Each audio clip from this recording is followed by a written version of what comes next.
Assalamualaikum warahmatullahi wabarakatuh. Waalaikumsalam warahmatullahi wabarakatuh. Allahumma sholli sholatan kamilatan wa sallim salaman aman ala sayyidina Muhammadin alladhi ta'alu bihil uqadu wa tanfariju bihil qurabu wa tuqda bihil hawaiju wa tunalu bihil raghaibu wa husnul khawatimi wa tasqal ghamamu biwajhil karim wa ala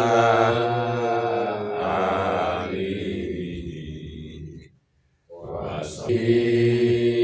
fi kulli lamhatin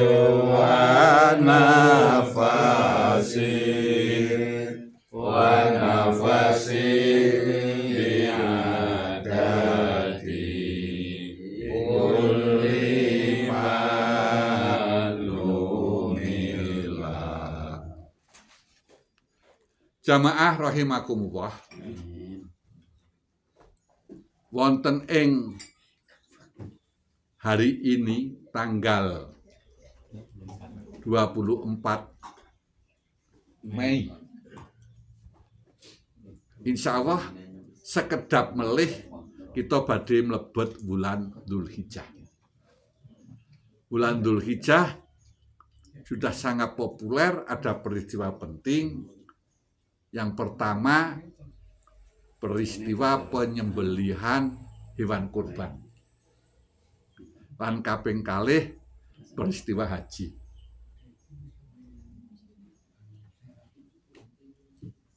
Ingkang badhe kawula tekanaken wonten ing kajian pagi ini adalah tentang binatang kurban. Bilih peristiwa binatang kurban itu tidak terlepas daripada kisah Nabi Ibrahim alaihissalam. Wekdal semanten Nabi Ibrahim kagungan garwa yang namanya Sarah. Tapi sampai lama tidak dikaruniai putra. Sehingga istrinya Sarah sendiri itu gelisah. Akhirnya menyarankan untuk nikah lagi. Nah, ini Pak, istri sholihah itu ya begini ini Bu. Tapi nek nggak sholihah ya ora ilok. Masa cintaku dibagi dua, bahkan 4. Tapi kalau istri sholihah itu alhamdulillah. Karena apa? Istri yang siap untuk dimadu. Dimadu apa diracun ya? Ya, kata agama itu dimadu, tapi kata rasa itu diracun.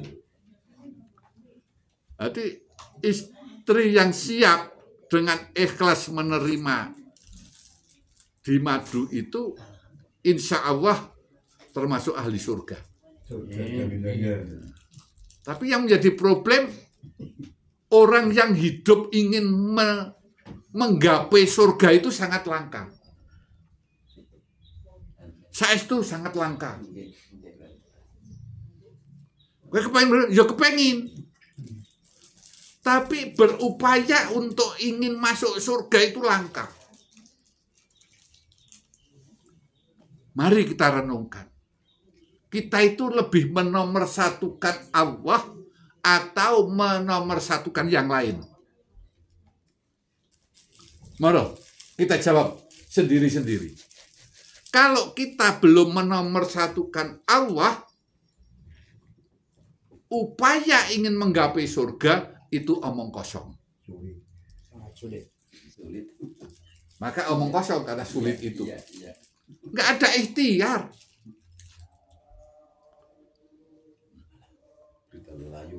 Ini problem yang harus kita sadari, mumpung kita masih diberi kesempatan.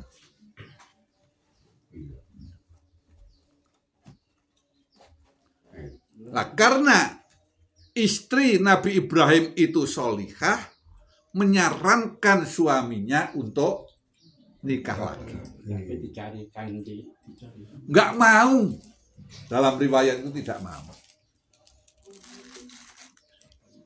Sampai-sampai Nabi Ibrahim itu ya tidak mau. Dia lebih berjuang mencintai Allah. Karena cintanya kepada Allah, waktu itu belum punya putra.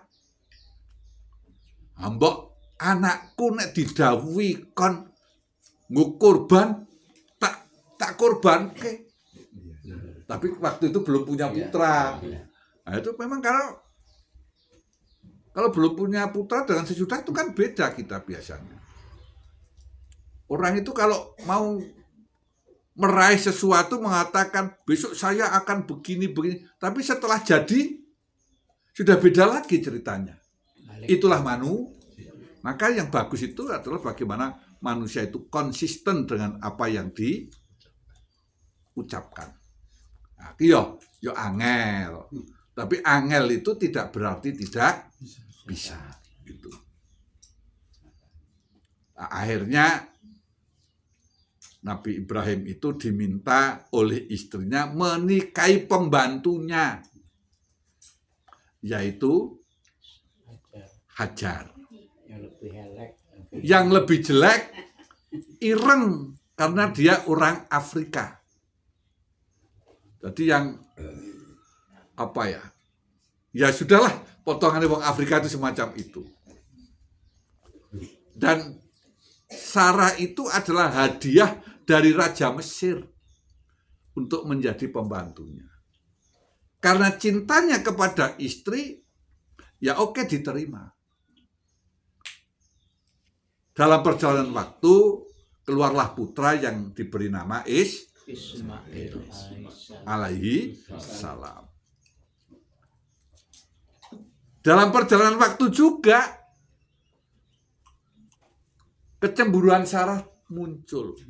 Cintaku dibagi 3. Kalau kemarin dibagi 2, sekarang dibagi 3. Setelah punya putra Ismail. Karena bagaimanapun orang tua itu perhatiannya terhadap anak itu kan lebih dibanding pada suami. Laras Bu? Iya. Laras buatan saya. Oke. Nah itu juga karena itu Sarah cemburu lalu meminta untuk dipisah. Nah dipisah itu dibawa ke Makkah. Makkah itu yang waktu itu, mohon maaf yang sudah ibadah haji itu nanti dicocok ya. Itu belum ada bangunan, belum ada apa-apa, tidak ada air, adanya hanya gunung.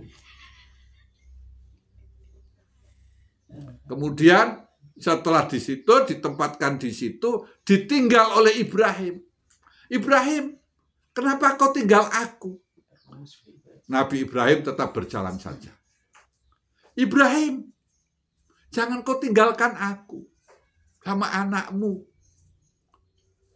Nah, kemudian yang terakhir, Ibrahim, apakah ini perintah Allah? Kula merinding nih. Nabi Ibrahim lalu mandek noleh. Ya. Kula merinding nih. Lah iya. Hajar menerima itu, ya sudah. Karena itu perintah Allah hanya sami'na wa ata'na. Aku dengar, aku laksanakan. Akhirnya tinggal pergi. Coba, begitu berat ujian yang harus dilakukan. Nah, dalam perjalanan waktu singkatnya, Nabi Ibrahim itu diperjalankan, jadi ya dimi'rajkan ke alam malakut. Di situ Allah dan Nabi Ibrahim terjadi dialog. Di mana waktu itu, ini yang maaf, guru agama banyak yang nggak ngerti. Apa manusia untuk guru agama? Kok guru agama banyak ngerti kok. Saat itu Nabi Ibrahim ditanya oleh Allah.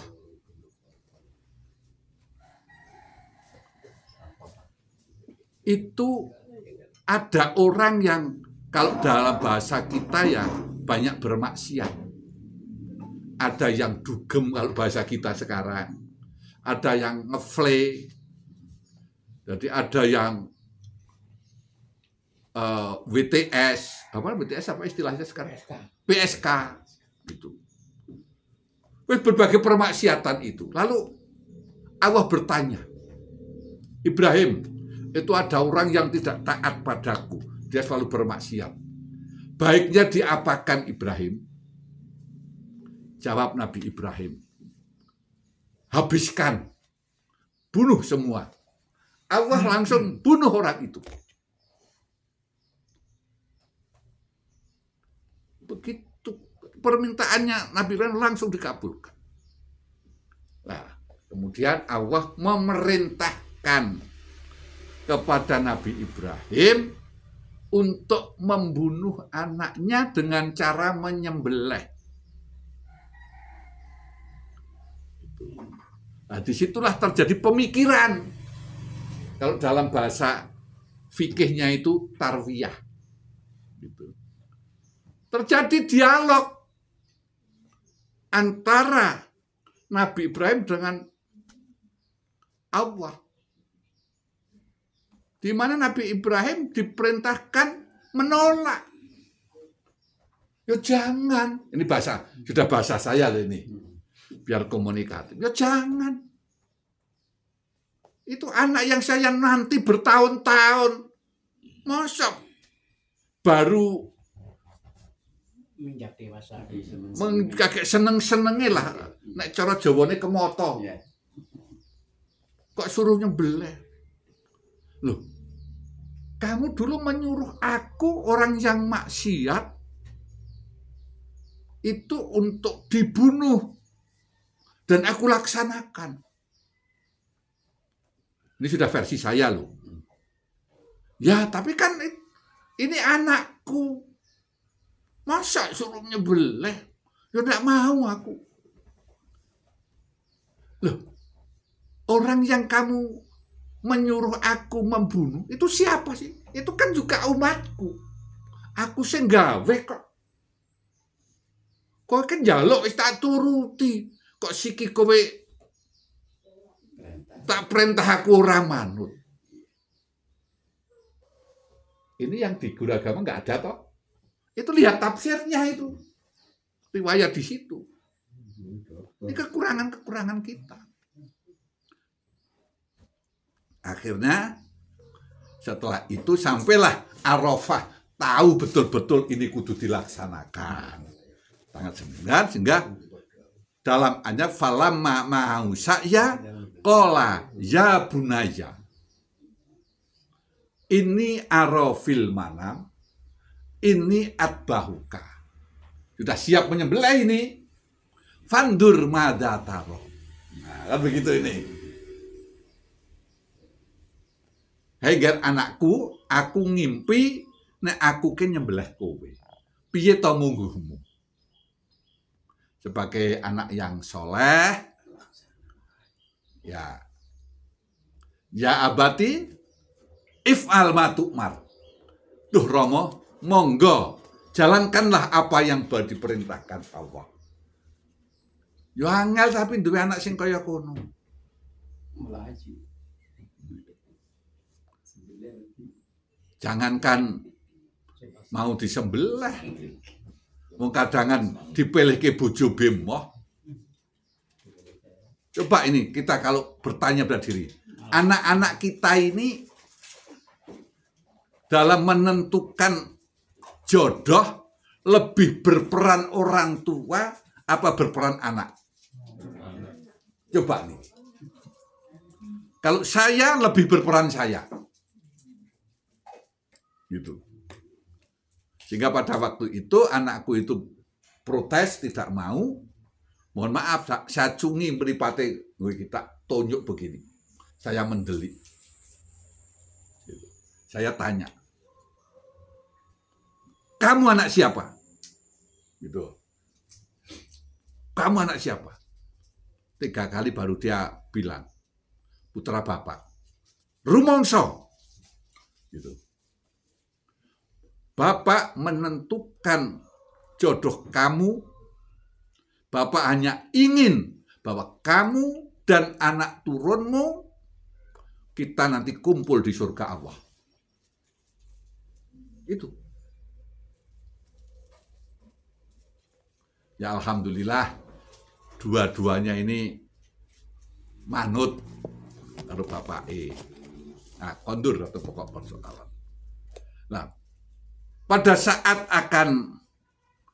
akan disembelih itu baru mangkat dah wis menyiapkan itu enggak dirubung seperti di sini.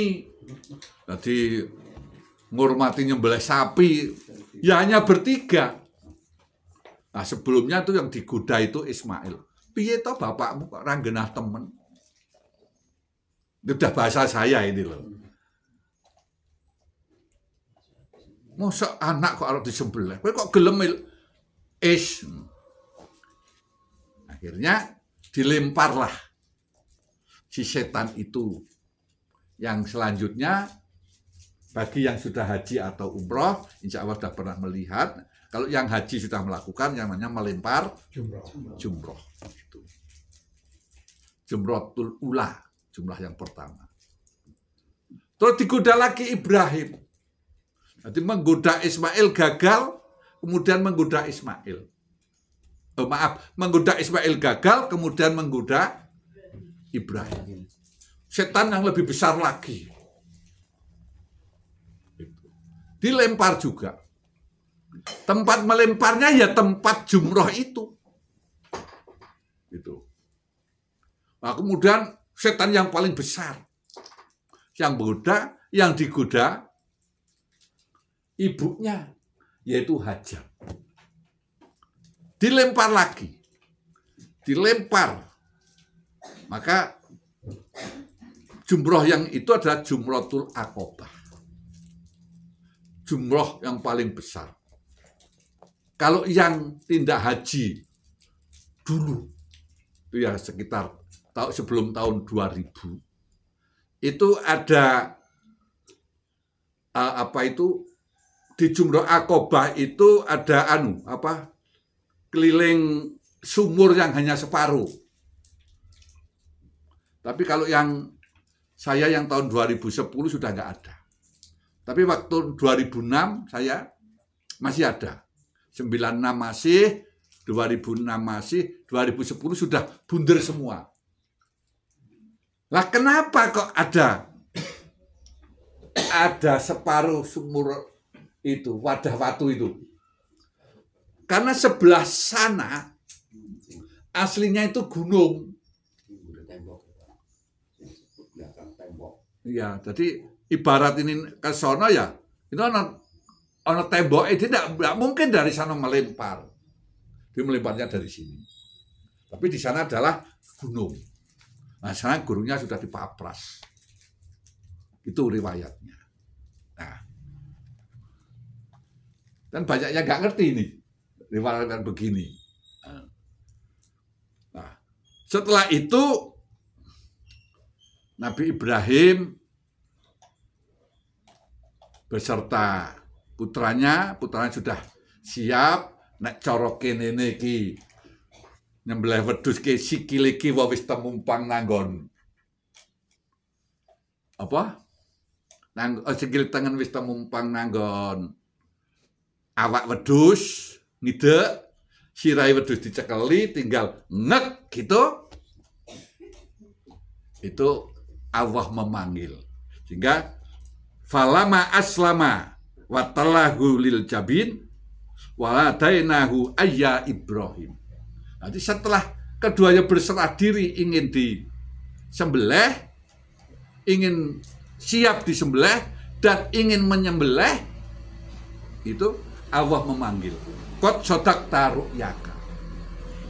Engkau telah membenarkan mimpimu. Kemudian diganti dengan kambing gibas yang diambil dari surga. Tapi sebagian ulama ada yang mengatakan sudah disembelih plekek tapi malih wedhus. Itu insya Allah tidak kuat. Aku tidak akan mengatakan salah. Nanti kalau ilmuwan itu tidak mau menyalahkan, nah, tidak kuat itu. Terus ada yang berpendapat lagi, Nabi Ibrahim itu sudah ngekek-ekek, tapi ramempan. Karena pisau itu disuruh Allah tidak untuk memotong leher Ismail. Dia nggak mau. Sebab bisanya pisau mempan untuk karena Allah meridhoi. Pisau itu taat kepada Allah, orang mempan. Seperti kisah Nabi Ibrahim, api itu tidak boleh membakar Nabi Ibrahim. Walaupun api panas. Tapi karena Allah tidak meridhoi api itu membakar Nabi Ibrahim, maka Nabi Ibrahim selamat. Paham ini? Ya.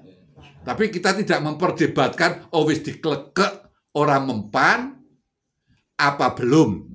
Nah, tapi pendapat yang lebih populer, kata ilmuwan-ilmuwan yang kebanyakan sekarang ini, bukan malih, tapi sudah disediakan. Gitu. Diganti. Bab di situ, qad sadaqta ru'yaka, kamu udah benar sudah. Gitu. Paham nggih? Disinilah pentingnya bahwa kita ini untuk selalu bagaimana mentauladani Nabi Ibrahim. Ya termasuk mohon maaf lah. Ini yaudah korban lah. Apalagi kita pensiunan. Maka saya katakan tadi, kalau kita ingin berupaya untuk meraih atau apa tadi? Surga. Ya mari kita taati perintah Allah. Kita diperintahkan korban. Ora-orane nek 3,5 juta untuk korban gue kok marai kere ke ora ono. Tapi kira-kira berat enggak? Mari kita tanya pada diri kita. Mari. Kalau kita betul-betul cinta Allah, maka dikatakan wa in kuntum tuhibbun Allah fattabi'u nih. Nah, kau cinta pada ikutilah aku. Siapa ya Nabi? Ini. Kita ini mohon maaf ya kalau sudah berbicara mengeluarkan harta, begitu beratnya. Begitu beratnya. Kalau kita betul-betul mencintai Allah, ya tentunya cinta itu ya butuh pengorbanan. Dinomorsatukan. Ya seperti kita dulu waktu jatuh cinta Mbak Udan nih kayak jaluk dipedok ya dipedok. Betul-betul Mas Kiai. Kuat. Itu baru bicara medok karena cinta kepada kekasih calon istri. Begitu juga pada calon suami. Mbok kon ngopo ya? Manut. Nanti kadang cintanya itu kan tidak di jalan Allah, maka mudah terjadi pelanggaran-pelanggaran. Gitu. Maka mari kita cintanya itu selalu di jalan Allah. Kalau dalam bahasa agamanya kita yang syar'i. Maka pada kesempatan ini saya mengajak kita untuk ya marilah, masih ada kesempatan. Lebih-lebih mohon maaf, ini kan pensiunan. Nah, pensiunan itu nanti bulan Juli sudah ada disediakan oleh Allah gaji yang ke 13. Juni. Oh, Juni ya, alhamdulillah. Lupa aku. Juni. Ya, tanggal 2 Juni. Artinya apa? Gaji itu kalau kita belanjakan untuk di jalan Allah bisa. Jadi tidak ada alasan anakku sih butuh. Nggak ada habisnya yang namanya kita butuh. Kalau kita menomorsatukan Allah, insya Allah akan menomorsatukan kita. Itu saja. Nggak usah khawatir. Innallaha ghaniyun. Allah itu maha kaya. Lima takfurun. Kenapa kamu tidak bisa bersyukur? Ini. Maka mohon maaf, dulu waktu masih aktif, ada beberapa orang yang tersinggung. Aku sampai bilang, pegawai negeri waktu itu belum ada tunjangan sertifikasi. Pegawai negeri masa kerja 20 tahun kok belum haji, orang niat. Itu banyak yang tersinggung. Ya kok ngaku karo ora. Nah, terus dah. Tapi ya betul. Tapi mudah kita jumpai yang sampai sekarang bablasan belum haji, nanti pensiun. Karena apa? Karena tidak menomorsatukan Allah. Itu saja. Kemudian ditanya lagi, sing menomorsatukan Allah sing kaji tambah kere apa ora? Ora. Karena Allah yang mengganti. Gitu. Kan itu di tawaf yang ketiga atau yang keempat itu. Masih apal ndak ini sing wiqadur ini. Rabbi qani'ni bima royaktani. Ya Allah, jadikan aku qanaah nampa nrimo ing pandum terhadap rezeki yang telah Engkau berikan. Wa barik li fima a'tan. Dan berikanlah barokah terhadap rezeki yang telah Engkau berikan kepadaku. Waflufqa kulla ghaibatin li minka bil khalim. Dan lipat gandakanlah rezeki yang telah aku belanjakan di jalanmu. Ini doa dilakukan pada waktu tawaf putaran yang keempat. Insya Allah keempat. Padahal doa di sekeliling Ka'bah itu adalah tempat yang istijabah. Maka ya jangan kaget lah. Karena di Mekah itu kan banyak tempat-tempat yang untuk berdoa. Berdoa dikabulkan. Sehingga nek balik haji do tambah sugih, nggak usah kaget. Tapi disinilah pentingnya iman. Pentingnya iman. Banyak dari saya berbicara dengan kawan-kawan maupun dengan orang. Aku yo ngerti nek wong kaji ke ora tambah kere. Nah, tapi kenapa kok ora iso? Ya mbuh aku iki. Kenapa kowe kok ora gelem nomorsatukan Allah? Jombolah, yo salahku. Gitu kan. Aku salah. Ya alhamdulillah aku salah. Semoga Allah mengabulkan, mengampuni dosa-dosanya dan tetap diberi kesempatan untuk melaksanakan perintah Allah. Sehingga pada gilirannya semoga yang belum haji saya doakan untuk nanti pada gilirannya bisa melaksanakan ibadah haji.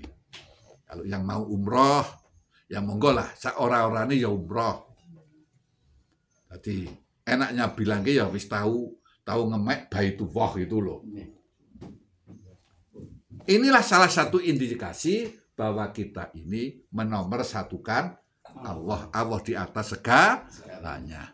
Ngaten ingkang saged kula aturaken, mbok bilih wonten atur ingkang boten ujub-prana, luwih-luwih boten nyakecakaken wonten ing manah saha penggalih panjenengan, itulah keterbatasan saya. Oleh karena itu saya mohon dimaafkan. Tidak ada sak luguting kolang-kaling saya kok ingin menyinggung panjenengan.